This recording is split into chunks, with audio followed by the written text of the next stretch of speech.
You think you know what pressure is? You think $1 million deal is high stakes? The woman's voice was clipped, resonating with a metallic echo usually reserved for boardroom domination.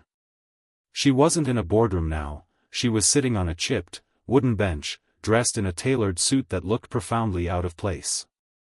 Her usually pristine blonde hair was slightly messy, and her eyes held a humility that seemed impossible given her public persona. I thought I was untouchable. Theo Vance, CEO of Vance Tech, worth $11 billion, and ruling the world with an iron fist. Then, in the span of 30 seconds, I met a man who had absolutely nothing, and he looked me straight in the eye and told me, no, that word, that single, utterly defiant moment, changed my life forever. If you want to see how the queen of arrogance was brought to her knees by a $12 an hour waiter with an 8-year-old daughter, keep watching, because trust me, you won't believe what happens next. The story truly began in the blindingly opulent, hushed confines of the Gilded Spoon, a restaurant so exclusive the menu prices were only shared upon request, and where the lighting was always expertly calibrated to make diamonds sparkle. Theodora Vance, known simply as Theo in the tech world, was sealing a merger that would redefine global communications. She sat across from two nervous Japanese investors, her posture perfect, her focus absolute. The deal hinged on a single, archaic piece of technology, a specialized 1990s server that was essential to integrate the old system with Vance Tech's new AI. Mid-sentence, the low hum of the restaurant was broken by a sudden, jarring sound, the wail of a child's cough, raw and desperate, coming from the back hallway near the staff entrance. Theo paused, her eyes narrowing. She hated inefficiency, and she despised distractions. Her concentration was a multi-million-dollar asset. The waiter serving their table, a lean man with tired but intensely focused eyes, named Elias Thorne, apologized instantly, his voice low and professional. When Theo demanded that the source of the noise be removed immediately, the meeting was too important for such unprofessionalism. Elias paused, his silver tray momentarily steady. He explained, quietly but firmly, that the noise was his daughter, Lily, who suffered from severe chronic asthma and was currently finishing her nebulizer treatment in the staff break room under the watch of the pastry chef. As childcare had fallen through unexpectedly, he simply couldn't afford to miss his shift or her treatment. Theo, however, saw only insolence and inconvenience. She slammed her hand down on the mahogany table, making the crystal glasses jump. I don't care if you have the whole kindergarten class back there, Mr. Thorne. This is a $5 billion deal. Get rid of the noise, or get out. Elias looked at the investors, then back at Theo, and without raising his voice, he pushed the silver tray slightly forward. Ma'am, I can get out. But I won't neglect my child. That is the end of this conversation. Theo didn't hesitate, she stood up, radiating pure fury. You're fired. Now. And trust me, I own enough shares in this city to make sure you won't be waiting tables anywhere else. That was the first 30 seconds of defiance, the moment the single father, with nothing but a uniform and a relentless spirit, chose love over survival, a choice that instantly put him on a collision course with the most powerful woman in the room, and left the viewers reeling, asking, how could he possibly recover from that threat? The fallout was immediate and brutal.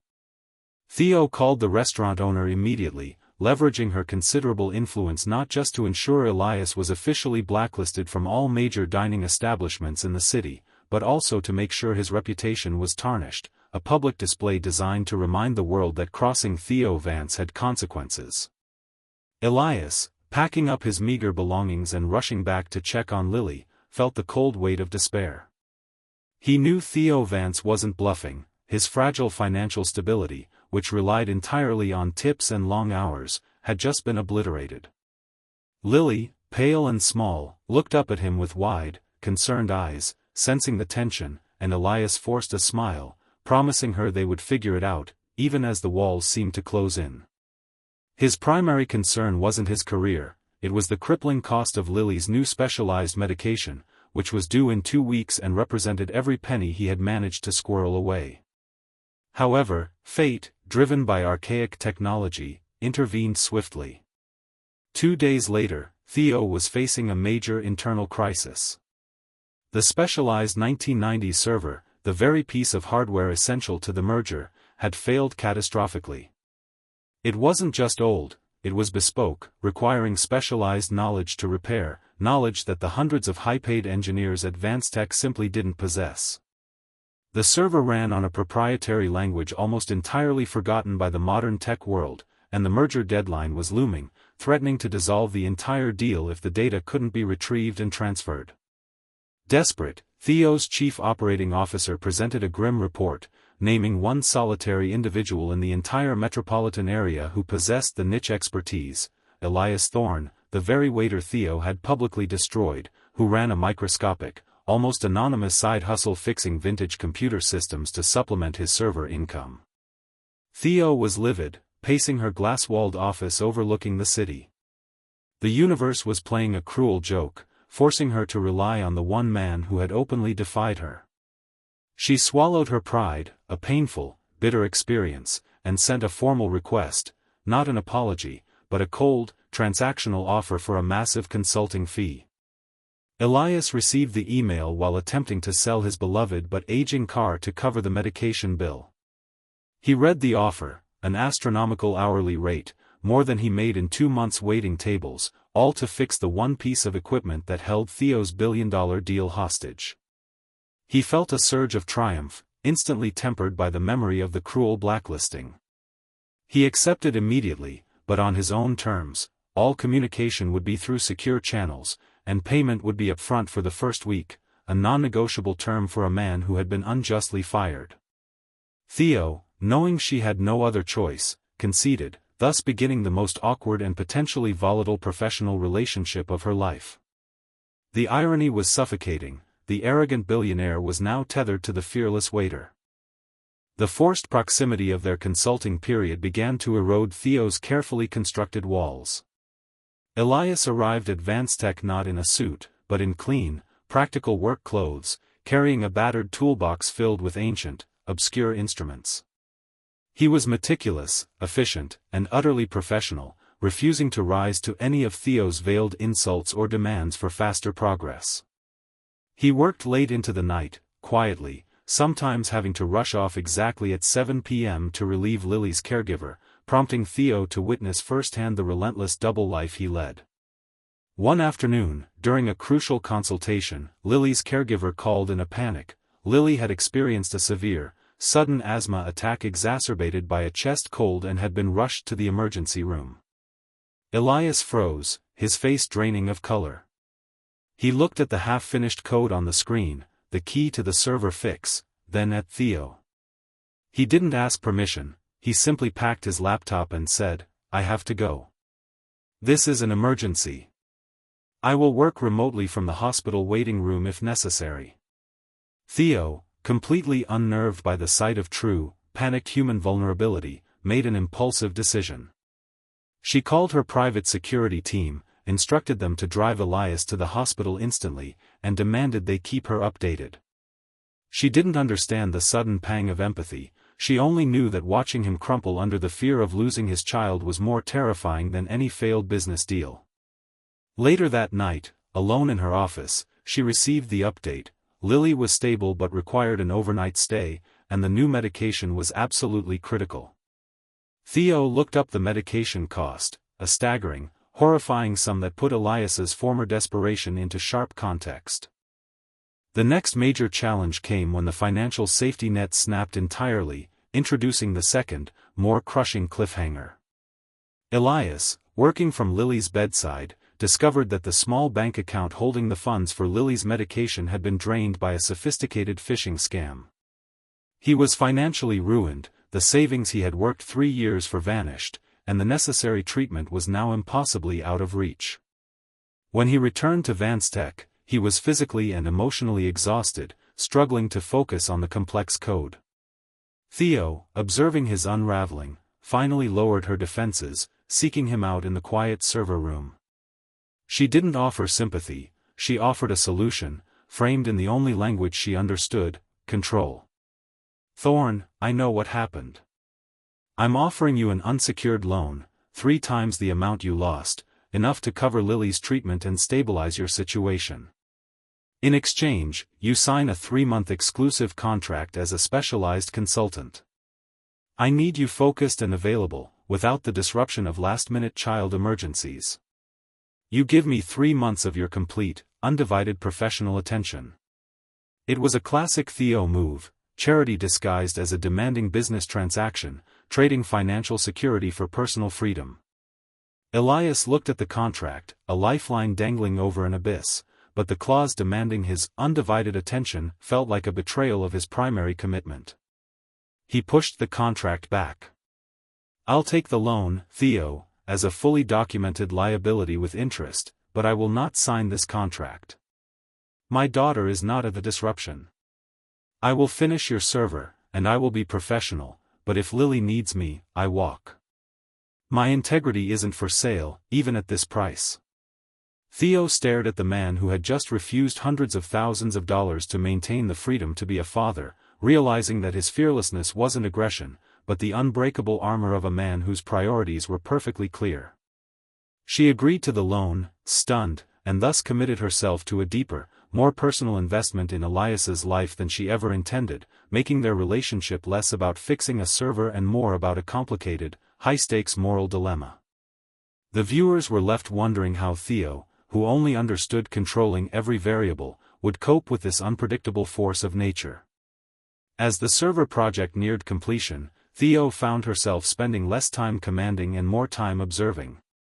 She started seeing the world through Elias's lens, the constant anxiety of bills, the humiliation of institutional powerlessness, the fierce, protective love for Lily. She began to soften, not overtly, but in small, noticeable ways, ordering catered meals specifically for Elias late at night, and discreetly arranging for Lily to receive tutoring and mentorship from one of Vansteka's educational foundations.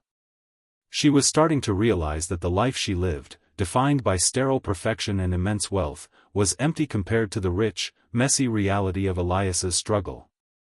However, the final, explosive conflict was yet to come, and it centered on the biggest event on Vansteka's calendar, the global launch of their new communications platform, the very platform Elias's work had made possible. A rival competitor, sensing weakness and knowing the criticality of the server integration, executed a devastating, targeted cyber attack just 45 minutes before the global live stream was set to begin. The entire Vanstek system flashed red. Panic erupted across the command center. The attack specifically targeted the newly integrated server, flooding it with millions of corrupted data packets. The entire launch, billions of dollars in future revenue, was seconds away from total collapse. Elias, who was on site for final checks, sprang into action. He was the only one who truly understood the architecture. However, during the chaotic scramble, his phone rang with an unfamiliar number.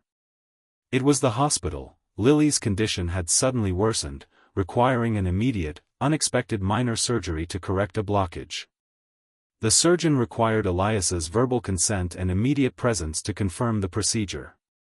This was the third and most agonizing cliffhanger. Elias was faced with an impossible choice: save the launch and the company that would secure his daughter's financial future, or rush to his child who needed him now. Elias didn't hesitate. He grabbed Theo's arm, his eyes burning with frantic intensity. "Listen to me, Theo, there is no time. I need to go. But when I fixed that server, I insisted on an analog backup circuit, the one you mocked as primitive. It's hidden behind the third panel, left of the main terminal. It's manual, slow, but clean. I need you to override the main system and manually switch to the red channel backup. It will take 15 minutes, but it will save the core data and allow the launch to proceed, albeit with a delay." He handed her a handwritten sequence of codes, the final keys to saving her empire. Then, he was gone, running out the door, choosing fatherhood over fortune, defiance redefined as ultimate sacrifice. Theo stood in the middle of the panic, holding the crumpled paper, watching the countdown timer flash dangerously near zero. Her initial instinct, pure, self-serving fury at his abandonment, dissipated as she realized the gravity of his choice. He had given her the solution, trusting her with the secret to his work and the fate of her company, even while prioritizing his child. For the first time, Theo truly understood the meaning of selfless priority. She pushed aside her top engineers, her perfectly manicured hands shaking, and followed Elias's arcane instructions. The process was agonizingly slow and manual, requiring the kind of detailed focus she usually outsourced.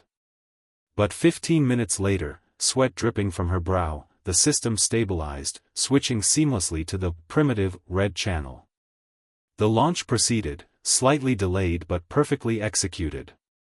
Vancetech was saved, not by billion-dollar AI, but by the practical, cautious planning of a $12 an hour waiter. Later that evening, exhausted but triumphant, Theo found Elias in the sterile waiting room.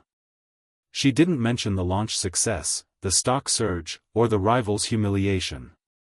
She simply sat beside him. When Lily finally emerged from surgery, groggy but smiling, Theo watched Elias cradle his daughter, his relief palpable. In that moment, the arrogance of the billionaire dissolved entirely. Theo didn't see a subordinate, she saw a partner, a man whose moral compass was stronger and more reliable than any algorithm. The next day, Theo didn't offer Elias a consultant contract. She offered him a partnership, the creation of a specialized, high-security vintage tech division within Vancetech, placing Elias at the helm, giving him equity, control, and a benefits package that included full, lifetime medical coverage for Lily. It wasn't charity, it was smart business, recognizing the invaluable worth of integrity and genuine expertise. Theo, once defined by her ruthless drive for profit, had learned that the true value of life wasn't measured in billions, but in the fierce loyalty and courage of a father who understood that some things, like a child's health and the defense of one's principles, were non-negotiable, even when staring down a billionaire. Elias Thorne, the fearless single dad, didn't just fix a server, he fixed Theo Vance, teaching the arrogant CEO the ultimate lesson: the true measure of a person is not the size of their bank account, but the depth of their heart. And that, viewers, is the end of Theo's story, the moment she realized her empire was built on sand until one fearless man showed her the concrete truth of human value. If you were moved by Elias's fight for his daughter, or Theo's incredible transformation, please hit that like button right now, and subscribe to our channel for more stories of unexpected human connection and triumph over impossible odds. Let us know in the comments below, what would you have chosen in that final moment? Would you have stayed for the launch, or raced to your family? Tell us your thoughts. Previous slide.